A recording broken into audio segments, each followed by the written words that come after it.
ఓం సమర్థ సద్గురు శ్రీ సాయినాథాయ నమః. 21వ అధ్యాయం కాలానికవ్వల. బాబా కీర్తి 1914 నాటికి అన్ని దిక్కులా వ్యాపించి ఉదయసూర్యుని శోభలా నానాటికి వృద్ధి చెందుతున్నది. ఎందరెందరో భక్తులు షిరిడీ వచ్చిపోతున్నారు. కానీ బాబా షిరిడీ వచ్చిన మొదటి రోజుల్లోనే ఇక్కడ పెద్ద భవనాలు లేస్తాయి. పెద్ద పెద్దవారు వస్తారు. వైభవంగా ఊరేగింపులు జరుగుతాయి. గుర్రము రథము కూడా వస్తాయి అన్నారు. ఆ పిచ్చి ఫకీరు ఆలోచనలకు అందరూ నవ్వుకున్నారు. కానీ 1914 నాటికి ఇవన్నీ నిజాలయ్యాయి. ఒకరోజు జోగ్ భార్యకు ఊరి బయట వేప చెట్టు ప్రక్కనున్న జాగా చూపి, ఇది మా స్థలము, ఇక్కడొక భవనం లేస్తుంది, మేమక్కడే ఉంటాము, పెద్దలు నన్నక్కడ కనిపెట్టుకుని సేవలు చేస్తారు అన్నారు. ఆమెకు ఆ మాటలు అర్థం కాలేదు. బాబా అప్పుడప్పుడు ఉబ్బసంతో బాధపడుతూ ఉండేవారు. అది వచ్చినప్పుడు ఆయన ఆహారం కూడా తీసుకోలేకపోయేవారు. సంకల్పమాత్రాన భక్తుల వ్యాధులు తగ్గించగల ఆయన అలా బాధపడడం చిత్రమే. అనుభవించి తీరవలసిన కర్మఫలాన్ని భక్తులు అనుభవించలేనప్పుడు వారి జబ్బులు ఆయన స్వీకరించేవారు. భక్తులపై తమకు గల ప్రేమను వారికలా తెలిపి వారి భక్తి శ్రద్ధలను బలపరిచి ఆయన ఉద్ధరిస్తారు. అయినా ఆయన బాధలు అనుభవిస్తున్నప్పుడు చూచిన భక్తులు ఆందోళన, నిస్సహాయతలు వాళ్లల్లోని మానవత్వాన్ని పెంచుతాయి. అంటే వారి యొక్క అస్వస్థత కూడా భక్తులకు శిక్షణే. 1915లో ఆయన బాధపడుతుంటే చూడలేక పురందరే ఏడ్చేశాడు. సాయి, ఎందుకు ఏడుస్తావు? 3-4 రోజుల్లో తగ్గిపోతుంది. 2 రోజుల క్రిందటే నిన్ను రమ్మని రాయమని కాకాతో చెప్పాను అన్నారు. నిజానికి అతను రాసే లోపలే నీవు రాయవద్దు, అతడే వస్తున్నాడు అన్నారు బాబా. సరిగ్గా అప్పుడే అక్కడ పురందరే హృదయంలో షిరిడీ వెళ్ళాలన్న ప్రేరణ కలిగింది. తర్వాత ఆయన చెప్పినట్లే ఆ బాధ తగ్గిపోయింది. బాబా తమకు జబ్బు చేసినప్పుడు సామాన్యంగా మందు భిక్ష తీసుకునేవారు కాదు. అయినా ఆ భిక్షపై జీవించే జీవుల కోసం ఆయన విధిగా భిక్షకెళ్ళేవారు. నడవలేనప్పుడు తమను పట్టుకుని భిక్షకు లెండికి తీసుకెళ్లమనేవారు. అయినా వారిలో దైన్యము, అసహాయత కనిపించేవి కావు. ఒకసారి ఒక భక్తుడు ఒక చక్రాల కుర్చీ సమర్పించాడు గాని ఆయన దానినెన్నడూ వాడలేదు. అరుదుగా ఆయనే చికిత్స చేసుకునేవారు. ఒకసారి కండ్ల కలక వస్తే మిరియాలు నీటిలో నూరి ఆ ముద్దను కళ్ళల్లో పెట్టుకున్నారు. త్వరలో ఆ బాధ తగ్గిపోయింది. ఒక్కొక్కప్పుడు మలబద్ధకానికి సోనాముఖి కషాయం కాచి భక్తులకిచ్చి సాయి కూడా సేవించేవారు. 1916లో ఒక వింత జరిగింది. విజయదశమికి వచ్చిన భక్తులతో షిరిడీ వీధులు కిటకిటలాడుతున్నాయి. నాటి సాయంత్రం అందరూ పూజా ద్రవ్యాలు తీసుకుని మేళతాళాలతో ఊరి పొలిమేరకు వెళ్ళి సీమోల్లంఘనం పూజ చేసి వస్తున్నారు. పూర్వం రాజులు ఆ రోజున దిగ్విజయానికి బయలుదేరి పొలిమేరలు దాటేవారని చెబుతారు. అందరూ శమీపత్రము, ఆలింగన, నమస్కారాలు ఇచ్చిపుచ్చుకొని పాత ద్వేషాలు మరచి నాటి నుండి పరస్పరం ప్రేమభావం వహిస్తారు. అలా సీమోల్లంఘనం చేసి అందరూ తిరిగి వస్తుండగా బాబా ఉగ్రులై తమ తలకున్న రుమాలు, కఫ్నీ, లంగోటా తీసి ధునిలో పారేసి అగ్నికణాల వంటి కళ్ళతో మసీదు ముంగిట నగ్నంగా నుంచున్నారు. వారిలో ఒక దివ్యమైన వర్చస్సు ప్రస్ఫుటమైంది. మూఢులారా, ఇప్పుడు చూచి నేను హిందువునో ముస్లింనో తెలుసుకోండి అని కేకలేశారు. అందరూ భయపడి పారిపోయారు. చివరకు కుష్ఠరోగి బాగోజీ సాహసించి ఆయన నడుముకు లంగోటా చుట్టి, బాబా, శుభమా అని సీమోల్లంఘనం జరుగుతూ ఉంటే మీరెందుకిలా భక్తులను భయపెడతారు అన్నాడు. కానీ సాయి సట్కా నేలకేసి కొడుతూ, ఈ దినమే నా సీమోల్లంఘనం అని కేకలేశారు. ఆ మాటలెవరికీ అర్థం కాలేదు. నాడు చావడి ఉత్సవం జరగదని భక్తులు తలచారు. కానీ కొంతసేపటికి బాబా శాంతించి గుడ్డలు ధరించి తమ ఆసనంపై కూర్చున్నారు. రాత్రి 11 గంటలకు జరిగిన చావడి ఉత్సవంలో మామూలుగా పాల్గొన్నారు. తర్వాత కొద్ది కాలానికి స్థానిక భక్తుడు రామచంద్ర పాటిల్కు జబ్బు చేసి ఎన్ని చికిత్సలు చేసినా తగ్గలేదు. అతడు భయంతో సాయిని స్మరిస్తున్నాడు. ఒక రాత్రి అతనికి బాబా సాక్షాత్కరించారు. ఆయన పాదాలపై పడి తన అంతిమ ఘడియ ఎప్పుడో తెలపమని పాటిల్ కోరాడు. భయం లేదు, మృత్యుదేవత ఉత్తర్వు రద్దయింది, త్వరలో నీ జబ్బు తగ్గుతుంది. కానీ నాకు తాత్యా గురించే ఆందోళనగా ఉన్నది. అతడు 1918 విజయదశమి రోజున మరణించవలసి ఉన్నది. ఈ సంగతి ఎవరికీ చెప్పవద్దు అన్నారు బాబా. రామచంద్ర పాటిల్ కొద్ది రోజులలో కోలుకున్నాడు. కానీ తాత్యా గురించి కలత చెంది ఆ విషయం బాలా షింపీకి మాత్రం చెప్పాడు. బాబా తాము సంకల్పించిన కార్యాలు నెరవేర్చమని ఎవరినీ అర్థించరు, ఆజ్ఞాపించరు. భగవంతుడే ఆయన యజమాని. ఆయన ఎవరిని అర్థించాలి? అంతటా నిండిన అన్ని జీవుల చైతన్యమే ఆయన గనుక ఆయన సంకల్పమే వ్యక్తుల మనస్సులను, పరిస్థితులను ఆదేశించి నెరవేర్చేది. నాగ్పూర్కు చెందిన కోటీశ్వరుడు బాపూసాహెబ్ బూటీ ఒకనాడు సిద్ధపురుషుడైన హజ్రత్ తాజుద్దీన్ బాబా గారిని దర్శించాడు. ఆయన, నీవిక్కడికెందుకొచ్చావు? నీ గురువు షిరిడీలో నీకోసం వేచియున్నాడు, త్వరగా వెళ్ళు అన్నారు. అతడు త్వరలో సాయిని దర్శించి ఆయన దివ్యమహిమకు మంత్రముగ్ధుడై తరచూ షిరిడీలో ఎక్కువ కాలం ఉండసాగాడు. కనుక అక్కడే ఒక భవనం నిర్మించుకోదలచాడు. అతడు ఒక రాత్రి దీక్షిత్వాడాలో నిద్రిస్తుంటే కలలో బాబా కనిపించి షిరిడీలో ఒక భవనము, అందులో ఒక పూజామందిరము నిర్మించమని ఆజ్ఞాపించారు. అతడికి మెలకువ వచ్చి చూచేసరికి పక్కనే శ్యామ కలవరిస్తూ కన్నీరు కారుస్తున్నాడు. నిద్ర లేపి కారణం అడిగితే స్వప్నంలో బాబా కనిపించి ఒక భవనము, మందిరము నిర్మించండి, నేనక్కడుండి అందరి కోరికలు తీరుస్తాను అని స్పష్టంగా చెప్పారు. అందుకు నాకు భావోద్రేకం కలిగింది అన్నాడు. శ్యామ, కాకా దీక్షిత్ల సహాయంతో ప్లాను గీయించి బాబా అనుమతి, ఆశీర్వచనము పొందాడు బూటీ. వెంటనే పని ప్రారంభమై త్వరగా క్రింది అంతస్తు పూర్తయింది. సాయి నిత్యము లెండీకి వెళ్ళి వచ్చేటప్పుడు తగిన సూచనలిస్తూ ఉండేవారు. పూజామందిరములో మురళీధరుని ప్రతిష్టకు ఒక వేదిక నిర్మించాలన్నాడు బూటీ. బాబా, అది పూర్తి కాగానే అందులో నేనే ఉంటాను. మనమందరం అక్కడే ఆడుకుంటూ, ఆలింగనం చేసుకుంటూ ఆనందంగా ఉందాం అని చిన్నగా నవ్వారు. ఆ క్షణమే పరమ పవిత్రమని టెంకాయ కొట్టి పని ప్రారంభించారు. మురళీధరుని విగ్రహం చేయమని శిల్పులను నియమించారు. భవనం కట్టుబడి సక్రమంగా సాగుతున్నందుకు బూటీ పొంగిపోయాడు. వేగంగా పెరిగిపోతున్న షిరిడీ వైభవం చూచి పారవస్యంతో రోజులు పరిగెడుతున్నాయి. 1918లో కొద్ది నెలలు గడిచాయి. తరచూ షిరిడీ దర్శించే ఉద్దవేష్ బువా, శ్రీమతి చంద్రాబాయి బోర్కర్లతో ఒకరోజు సాయి, ఇక నుంచి మీరు శ్రమపడి తరచూ షిరిడీ రానక్కర్లేదు అన్నారు. కొన్ని రోజుల తర్వాత బడేబాబా కుమారుడు కాసింకు కోడి పులావు తినిపించి, సాయి, నీవు ఔరంగాబాదులో ఫకీర్ షంషుద్దీన్ మియాను 250 రూపాయలతో మౌలు, కవ్వాలి, నియాజ్ జరిపించమను. తర్వాత ఫకీరు బన్నేమియా మెడలో నేనిచ్చే ఈ పూలమాల వేసి 9వ నెలలో 9వ రోజున అల్లా వెలిగించిన దీపం అల్లాయే తీసుకుపోతారు. ఆయన దయ ఇలా ఉన్నది అని చెప్పు అన్నారు. బాబా ఇచ్చిన పైకము, పూలమాల తీసుకుని కాసిం, ఛోటేఖాన్, అమీర్లు ముగ్గురు ఔరంగాబాదు చేరారు. స్టేషన్లో ఫకీరు షంషుద్దీన్ రైలు వద్దకొచ్చి సాయి ఫకీరు వద్ద నుండి వచ్చినదెవరు అని విచారిస్తున్నారు. వాళ్ళు నమస్కరించగానే వాళ్ళు చెప్పదలచిన వార్త కూడా ఆయనే చెప్పారు. తర్వాత ఆ ఫకీరు ఆ ముగ్గురికి తన ఇంట భోజనం పెట్టి బాబా పంపిన పైకంతో అన్నదానము, కవ్వాలి, సంకీర్తనలు విధిగా జరిపించారు. మరురోజు అందరూ బన్నేమియా గారి దగ్గరకు చేరారు. ఆయన ఒక చేయి ఆకాశం వైపు, రెండవ చేయి నేల వైపు చాచి నిశ్చేష్టులై నిలబడి ఉన్నారు. అక్కడ అరేబియా నుండి వచ్చిన కొందరు భక్తులున్నారు. ఆ స్థితిలో ఆయనను పలుకరిస్తే ఆ ఫకీరు ఉగ్రులై మీదకొస్తారని వారు హెచ్చరించారు. కానీ గంటైనా ఆయన మేల్కోలేదు. చివరకు ఆయన మెడలో మాల వేశాక వెంటనే మేల్కొని పైనున్న చేతిని దించారు. సాయి పంపిన సందేశం విని కొద్ది క్షణాలు ఆకాశం వైపు చూచి కన్నీరు కార్చారు. ఆ ముగ్గురికి దాని భావమేమో తెలియలేదు. అక్టోబర్ నెల ప్రవేశించింది. బాబా అంతకు కొద్ది రోజుల ముందు నుండే వాఘే అను భక్తుని చేత రోజు రామ విజయం అనే గ్రంథం నియమంగా చదివించుకొని విన్నారు.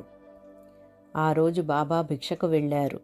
వారు తమ గురుప్రసాదమని ప్రాణప్రదంగా చూచుకునే ఇటుక మసీదులో నేలపైనున్నది.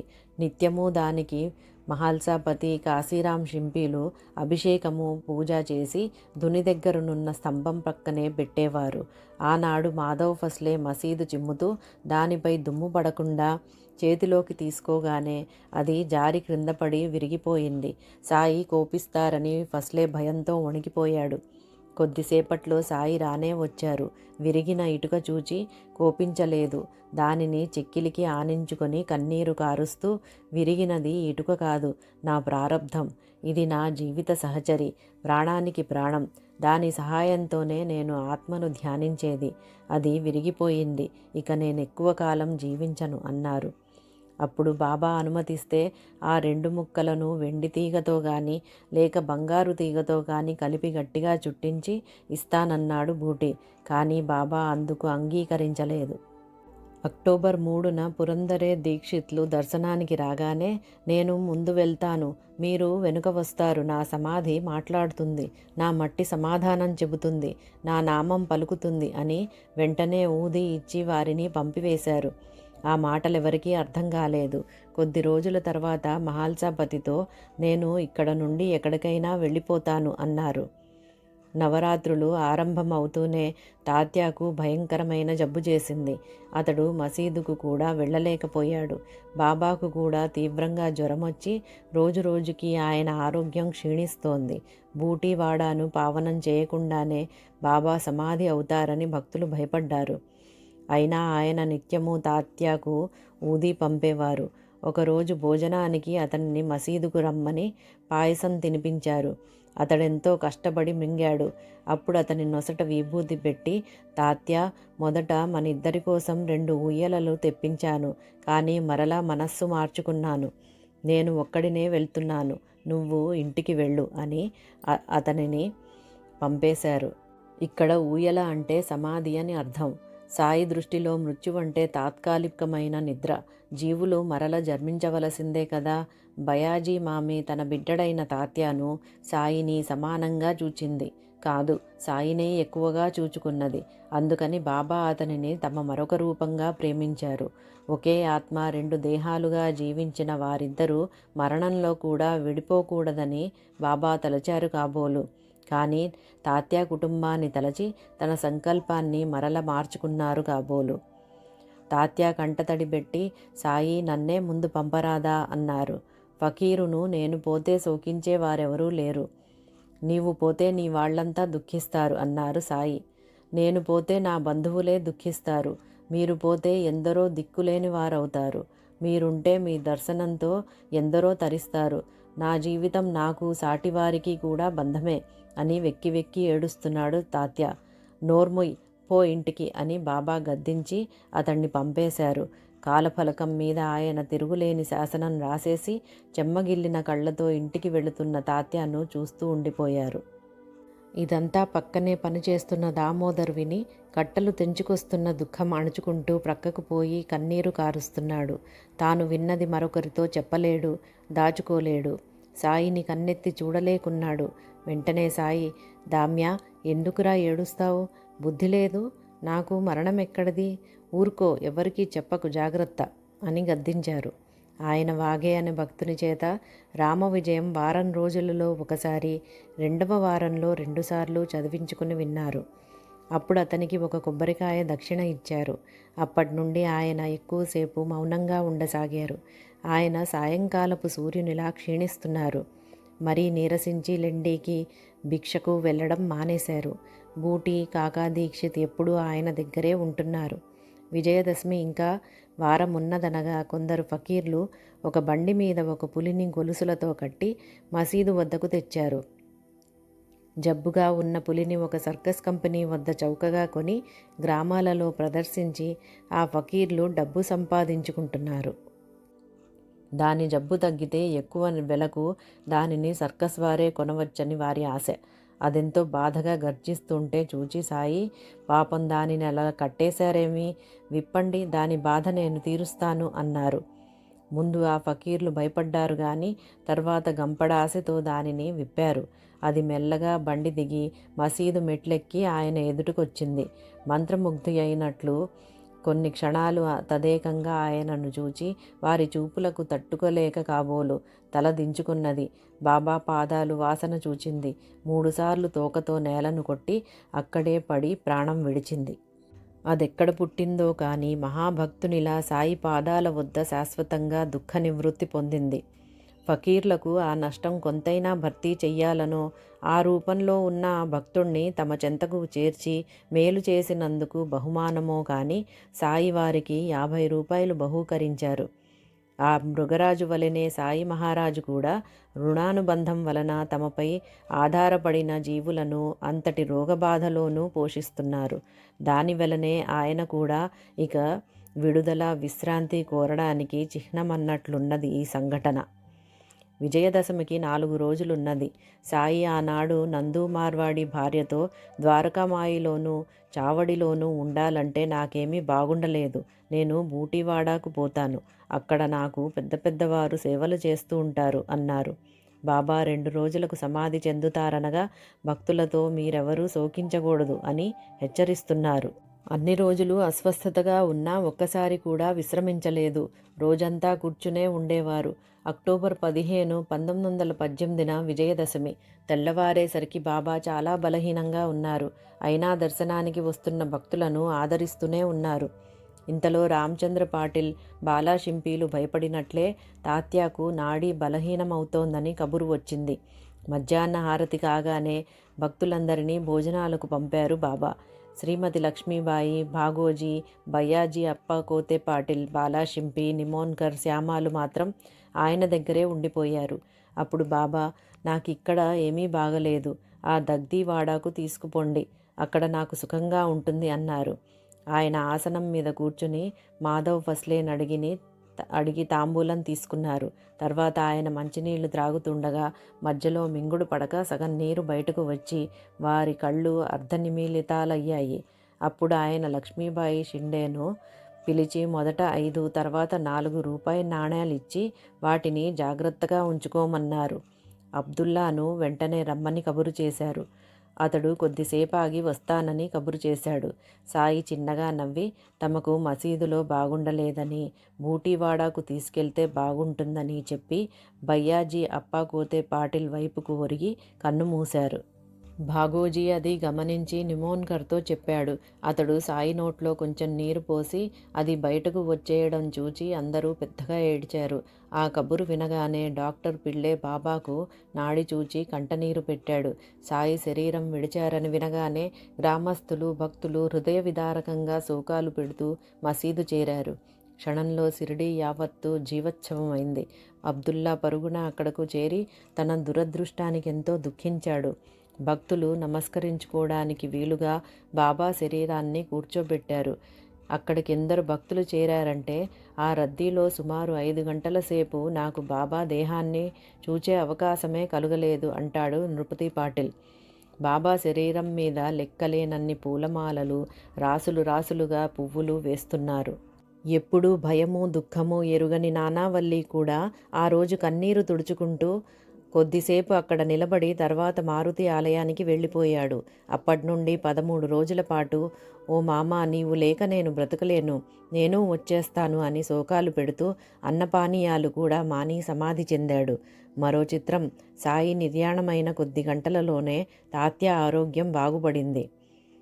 సాయి కోరికను అనుసరించి వారి దేహాన్ని బూటీవాడాలో సమాధి చేయడానికి భక్తులు సిద్ధం చేస్తున్నారు. ఇంతలో కుశాల్ చంద్ ఆధిపత్యాన కొందరు ముస్లింలు తమ మతానుసారం ఆ దేహాన్ని ఆరుబయట సమాధి చేయాలని పట్టుబట్టడంతో భక్తులలో వివాదం చెలరేగి ఎంతకూ తెగలేదు. చివరకు ఎక్కువ మంది భక్తులు ఎలా కోరితే అలా చేయాలని పెద్దలు 2 పక్షాల వారి సంతకాలు, వేలిముద్రలు సేకరిస్తే సాయి సంకల్పమే నెగ్గింది. బూటీవాడాలో మురళీధరుని విగ్రహ ప్రతిష్టకని ఏర్పరిచిన వేదిక క్రింద సాయి దేహాన్ని 17వ తేదీన సమాధి చేసి దానిపై వారి పటముంచారు. అంత్యక్రియలలో బాలాభాటే ప్రధాన పాత్ర వహించాడు. సాయికి గురుప్రసాదంగా లభించిన ఇటుక విరిగింది కదా, దాని ముక్కలు 2 కలిపి వెండి తీగతో కట్టి సమాధిలో బాబా తల క్రింద ఉంచారు. అలానే బాబా దగ్గర ఎప్పుడూ ఒక చిన్న మూట ఉండేది. ఆయన దానినెప్పుడూ ఎవరినీ ముట్టుకోనిచ్చేవారు కాదు. వారు మహాసమాధి చెందాక చూస్తే అందులో వారికి కాశీరాం ఏనాడో సమర్పించిన ఆకుపచ్చని పాత కఫ్నీ, టోపీ ఉన్నాయి. దానిని కూడా సమాధిలో ఉంచారు. ఆ రోజున భక్తులు 2400 రూపాయలు పోగు చేసి భారీ ఎత్తున అన్నసంతర్పణ చేశారు. బూటీవాడాలో తమను పెద్దలు సేవిస్తూ ఉంటారన్నారు బాబా. పెద్దలంటే శ్రీమంతులని తలచేటట్లయితే బూటీ కంటే పెద్దలెవరుంటారు? మురళీధరునికని నిర్మించిన మందిరంలో బాబా దేహాన్ని సమాధి చెయ్యడం కంటే ఘనమైన సత్కారం ఏమున్నది? ఈనాటికి కోటీశ్వరులెందరో షిరిడీలో వైభవంగా ఉత్సవాలు చేస్తున్నారు. కానీ ధనానికి సాయి దృష్టిలో ధాన్యపు గింజకున్నంత విలువ కూడా లేదు. కనుక పెద్దలంటే మహాత్ములని వారి భావం. రానున్న సాయి నిర్యాణాన్ని షంషుద్దీన్ బన్నేమియా వంటి యోగులు ముందుగానే ఇస్లాం పద్ధతిలో గౌరవించారు. అలానే ఖాండేష్లో శ్రీ గురు గోవిందులనే మహాత్ముడు ఉండేవారు. వీరు సాయికి గురుబంధువని వినికిడి. వీరికి అక్టోబర్ 12, 1918న తీవ్రంగా జ్వరం వచ్చింది. విజయదశమి నాడు భక్తులతో ఆయన, నేడు సాయి అనే దివ్యజ్యోతి చంద్రునిలో లీనం కాబోతున్నది అన్నారు. భక్తుడు మదన్ పాటిల్ తనకు తెలిసిన సాయి భక్తులందరికీ వెంటనే ఆ విషయం తెలిపాడు. సాయి సమాధి చెందారని వినగానే శ్రీ గురుగోవిందులు తమ శిష్యులందరినీ స్నానం చేయమన్నారు. ఈయన బాబాను ఆ గురుచంద్రులు అనేవారు. ఎందరికో దైవస్వరూపులుగా పూజింపబడిన మెహర్ బాబా, స్వామి ముక్తానంద వంటి ప్రముఖ సాధువులెందరో సాయి సమాధిని దర్శించారు. స్వామి పూర్ణానంద గారితో వారి గురువు రాఖాడి బాబా షిరిడీలో ఒక సప్తాహం సాయిని సేవించి ఆయన ప్రేరేపించిన చోట ఆశ్రమవాసివై ఉండు అని ఆదేశించారు. ఇంకెందరో మహాత్ములు షిరిడీ రాకున్నా సాయిని సేవిస్తూనే ఉన్నారు. పెద్ద పెద్దవారు తమను సేవిస్తూ ఉంటారని శ్రీసాయి చెప్పినది ఈ విషయమే. శరీరమే తామని భ్రమించే పామరులకు జనన మరణాలుంటాయి. మృత్యుపై విజయం సాధించిన వారే మహాత్ములు. సాయి సశరీరులుగా ఉన్నప్పుడే మనలా శరీర పరిమితులుగా ఎన్నడూ లేరు. అన్ని రూపాలలో ఉన్న పరమాత్మగా జీవించారు. అలాంటి వారికి మరణం ఎలా సంభవం? భౌతిక శరీరంతో ఉన్నప్పుడే మృత్యువుపై సాయి విజయంతో ఇదెంత సత్యమో భక్తులు ఒకసారి చూచారు. ఆగస్టు 13, 1886న సాయి తీవ్రమైన ఉబ్బసంతో బాధపడ్డారు. రాత్రి 10 గంటలకు మహాల్సా పతితో, నేను అల్లా వద్దకు వెళ్తున్నాను, వస్తే 3 రోజులలో వస్తాను, అలా రాకుంటే శరీరాన్ని ఆరుబయట పాతిపెట్టి గుర్తుగా 2 జెండాలు పాతు అని చెప్పి అతని ఒడిలో ఒరిగిపోయారు. శ్వాస నాడి నిలిచిపోయాయి. సాయి మరణించారని తలచి జనం గుమిగూడారు. ఆ ఊరి కరణం పంచాయతీ కూడా జరిపించాడు. శవాన్ని ఇక ఎక్కువ సమయం ఉంచక అంత్యక్రియలు చేయాలని గ్రామస్తులు తొందర చేశారు. కానీ మహాల్సాపతి పట్టుబట్టి 3 రోజులు సాయి తన ఒడిలో ఉంచుకొని కూర్చున్నాడు. మరో వంక అంత్యక్రియలు తమ తమ మతానుసారం చేయాలని హిందువులు, ముస్లింలు పట్టుబట్టారు. ఘర్షణ తప్పదనుకుని పక్క గ్రామాల వారు తమ పక్షాలను బలపరుచుకోవాలని షిరిడీ చేరుకున్నారు. గ్రామాధికారికి దిక్కుతోచక పోలీస్ పటేల్ ద్వారా అహ్మద్నగర్ జిల్లా కలెక్టర్కు కబురు చేశాడు. విదేశీయులమైన మేము ఏం చేసినా ప్రజలు ఉద్రిక్తులవుతారు. గ్రామ పెద్దలే ఎలాగో చక్కబెట్టండి, కానీ సాయి తిరిగి బ్రతికితే నాకు తెలపండి, దర్శిస్తాను. క్రీస్తు తప్ప మరెవ్వరూ మరణించాక తిరిగి జీవించలేదు అన్నాడు కలెక్టర్. గ్రామ పెద్దలు ఈ సంగతి ప్రజలకు తెల్పక యుక్తిగా కలెక్టర్ ఏ క్షణాన్నైనా వచ్చి తగు చర్య తీసుకుంటారని, ఈలోగా త్వరపడి ఏమైనా చేస్తే శిక్షిస్తారని చెప్పారు. ఆగస్టు 16, 1886 తెల్లవారుజామున 3 గంటలకు శరీరంలో నాడీ శ్వాస ప్రారంభమై కొద్దిసేపట్లో సాయి లేచారు. భక్తుల సంతోషము, ప్రజల ఆశ్చర్యము వర్ణనాతీతము. శ్యామ మాత్రం ఆయనను, దేవా ఎక్కడికి పోయావు, ఏం చేశావు అని అడిగాడు. బాబా నవ్వి, అల్లా వద్దకెళ్ళాను. మొదట నేను తిరిగి రాదలచలేదు, కానీ అల్లా నీవు చేయవలసిందెంతో ఉన్నది. బెంగాల్లో గదాధర్ అనే భక్తుడు నాలో కలవాలని ఆరాటపడుతున్నాడు, కానీ అతని పుణ్యఫలం, అవతార కార్యం ఇంకా మిగిలాయి. నీవవి తీసుకుని అతనిని విడుదల చేసి నీ స్థలానికి వెళ్ళు అన్నారు. నేను అలానే చేశాను అన్నారు. ఆశ్చర్యంతో శ్యామకు మాట పెగల్లేదు. తెల్లవారుతూనే సాయి ఎప్పటిలా తమ నిత్యకృత్యానికి ఉపక్రమించారు. ఖండయోగం సిద్ధించిన సాయికి ఇది ఒక లెక్క. ఈ వార్త తెలియగానే ఎందరో వచ్చి సాయిని దర్శించారు. వారిలో కలెక్టర్ ఒకడు. ఇంకో విశేషం, ఆ రోజు రాత్రి 1:02 శ్రీ రామకృష్ణ పరమహంస నిర్యాణమయ్యారు. వారి అసలు పేరు గదాధరుడు. సమాధి చెందిన నాటి రాత్రి హనుమాన్ ప్రసాద్ జోషి ఇంటి గోడకు తగిలించిన బాబా పటం అకస్మాత్తుగాను నిష్కారణంగాను చాలాసేపు బాగా ఊగింది. విలేపార్లేలోని మాధవరావ్ దీక్షిత్ అను భక్తునికి కలలో నాసిక్లోనున్న ఒక గొప్ప యోగి మహాసమాధి చెందుతున్నట్లు కల వచ్చింది. అస్తమించిన సూర్యుడు మరలా ఉదయించాడు. బాబా సమాధి చెందిన మరుసటి తెల్లవారుజామునే పండరిపురంలో దాసగణుకు స్వప్నంలో బాబా కనిపించి, మసీదు కూలిపోయింది, నూనె వర్తకులు, ఇతర వర్తకులు నన్నెంతో వేధించారు, అందుకే ఆ చోటు విడిచిపోయాను, ఆ విషయం చెప్పడానికి వచ్చాను, నీవు త్వరగా వెళ్ళి నా సమాధిని పూలతో కప్పు అన్నారు. తెల్లవారి షిరిడీ నుంచి జాబు రానే వచ్చింది. అతను వెంటనే శిష్యులతో షిరిడీ చేరి సమాధి పూజ, ఏకాహము, అన్నదానము చేశాడు.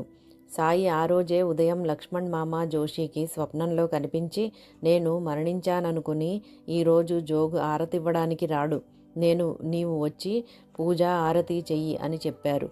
అతడు వెంటనే వెళ్ళి సాయి దేహానికి ఆ సేవ జరిపించాడు.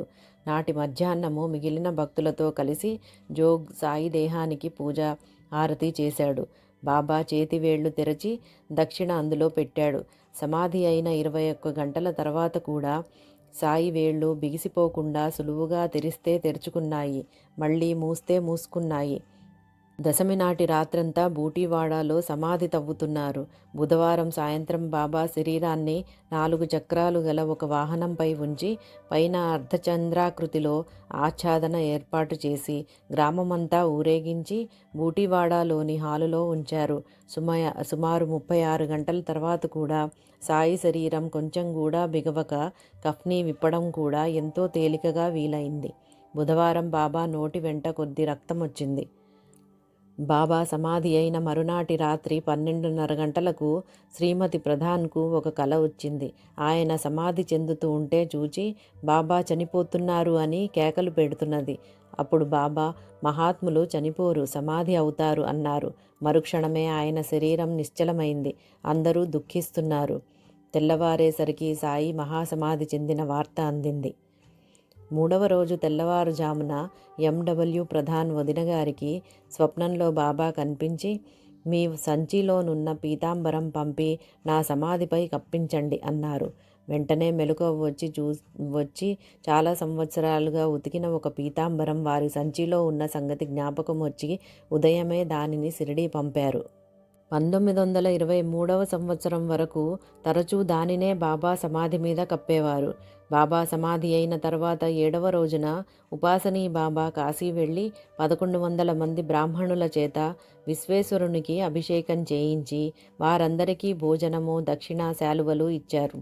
బొంబాయి భక్తులు 13వ రోజున హిందూ పద్ధతిన 3000 రూపాయల ఖర్చుతో 3000 మందికి పంచభక్ష పరమాన్నాలతో భోజనం పెట్టారు.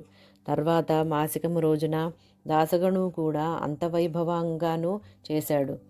ఆ రోజునే సాయి మరో భక్తునికి స్వప్న దర్శనమిచ్చి ఆ రోజు ప్రత్యేక పూజ, పేదలకు అన్నదానము చేయమని చెప్పగా అతడు ఆ విధంగానే చేశాడు.